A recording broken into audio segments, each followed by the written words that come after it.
celebrities over the last few weeks. I've seen a number of reports in overseas press about your speech at the recent synod. Now, you were very frank about the importance of sex in marriage, but also you advocated a welcoming attitude towards homosexuals in the church. But can you tell us just briefly, what did you say in your speech and how was it received?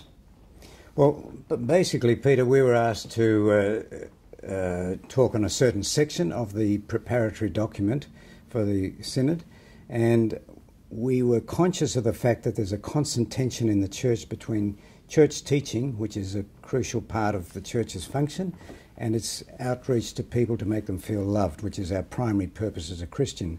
And we thought, how are we going to make that best known through personal witness? So we thought we'd just start by talking about our relationship. And basically our relationship is essentially, obviously, a sexual relationship. Now, that seems to be a great surprise and of great interest to people in the world. But why should it be so interesting? And the fact is, we talk a lot about sex. At least it's everywhere. There's a lot of chatter about it on the radio and so forth. But a lot of it's very superficial. A lot of it is actually covering people's insecurities. That's why they often make jokes about it. But when you're talking meaningfully and you get together with bishops about family, you've got to go to the marriage. And when you talk about marriage, you've got to go to the heart of the marital relationship. And of course, essentially, that's a sexual relationship. So that's the background to what we spoke about.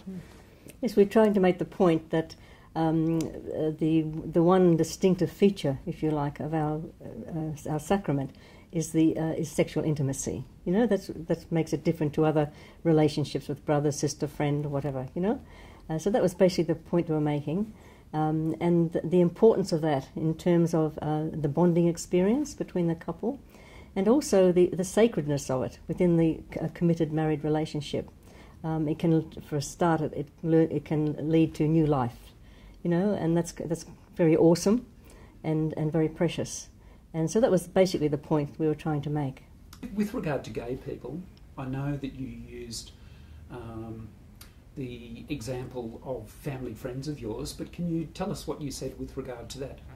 Right. We were talking in the context of the church trying to come to grips with how do you maintain church teaching and how do you make people feel loved, which is our prime purpose as Christians. So we picked a scenario which encapsulated all the pros and cons and the difficulties of that, and we chose Christmas dinner. And everyone can relate, most people can relate to that, because Christmas dinner brings out the best, and it also brings out a lot of the tensions that occur in family life. So we all want to come together for Christmas dinner, and yet there are often quite severe tensions, and which sometimes even end up in fights at Christmas meals. So we took the particular situation of a couple who have children, grandchildren. They live out their faith in the church's teaching faithfully. They have a gay son, and he wants to bring his partner home for Christmas.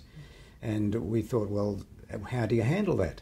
And the obvious thing in our mind is church teaching is that's not a part of that the gay lifestyle is against church teaching. But the fundamental thing, the default position is always the love of the person. And so we said the simple answer of the parents was, he's our son. He's our son, meaning that's our default position. We love him deeply. We have to embrace him. We don't embrace, that's not saying we embrace his lifestyle, but it is saying we want him to be loved, welcomed into the family. And we're conscious, and in that scenario, the couple would be conscious of the children and the grandchildren. What is this saying for them? And they've got to learn that they would know, we assume, where the parents are coming from, or the grandparents, but they would also want to see that he is loved, and that's fundamental. Now, how that's lived out in each family is a different situation. Every family works it out for themselves, and we'll never have the right balance, but we have to keep trying to work out this balance in our lives. And Pope Francis, speaks of an open, welcoming church, and we thought the way families, that scenario is very common, in many families, and we thought that was one way of trying to express that way of families handling it. And one of the points we were trying to make was that the wider church, can learn very much from the lived experience of family life. which is complex, but there's so much love in families and how they handle different situations. So that was basically the point we were making. The statement released halfway through the synod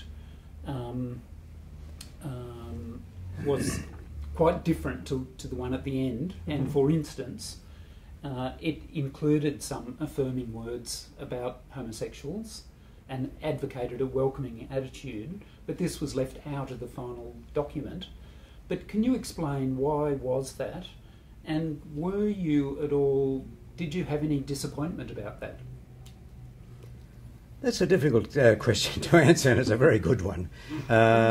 Basically, after all, it's church teaching that everybody is created in the image of God.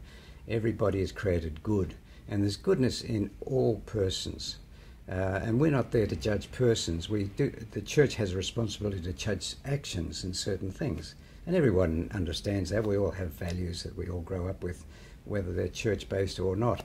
But why that was left out in the second document, it's not clear. Obviously, some people found that difficult, and they wanted more time. So we feel reasonably relaxed. To be honest, there might have been a certain disappointment for us, but we were reasonably relaxed because we know this is an ongoing study, and there will be time to think about it and maybe think of better ways of expressing it. The release of that document is the usual pattern of synods, but it was in very conciliatory language, unexpectedly so, and there was a reaction, against about that among some of the bishops, because they hadn't had time, to clarify or really to discuss some of those issues. So by the time the final document came out, there was time for that, and there was a stronger restatement, of the Church's teachings. But there was very much a decision that some of these most difficult issues need a lot more study, a lot more discussion, and hopefully that will happen leading up to the next one. What was it like spending time in the presence of the Pope every day over an extended period? Did you speak to him? What was he like in more informal moments? And what were your impressions of him? Well, he was listening. He didn't contribute, apart from the beginning and the end. He didn't contribute he was listening.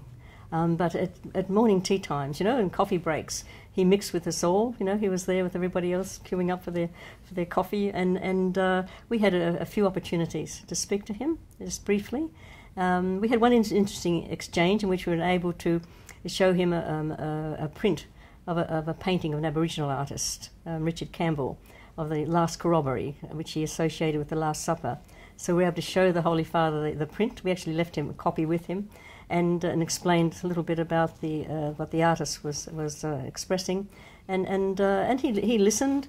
And we mentioned that our Aboriginal and Torres Strait Islanders would like to have more of their culture incorporated into liturgy, and he listened and then said yes, but that will come back to the local bishop, of course. So it was an interesting exchange, and so there are opportunities like that, every day, and so he was very, very natural, very normal, just mixing with everybody. He's got this amazing way of making everyone feel at home. I'll give you a tiny example. Everyone knows about the Swiss Guards. There's this great medieval pageantry, and every time at the hall, every time a bishop or a cardinal walks through the door, there are two guards. You can hear one guard saying something to the other, like 1, 2, 3 or something, and then they salute and click heels in amazing instantaneous precision, and it's very, very grand pageantry. But then they're walking in and all this is going on. Then along comes the Pope and he walks over and shakes hands with them. So he just sort of breaks through all that sort of pomp and circumstance. Mm-hmm. And also Mavis was saying he didn't speak, but his body language was one of listening. Every time someone spoke, he would turn to them. He was obviously interested. He'd make a little aside to the bishop or cardinal on either side. He was clearly involved in the whole process.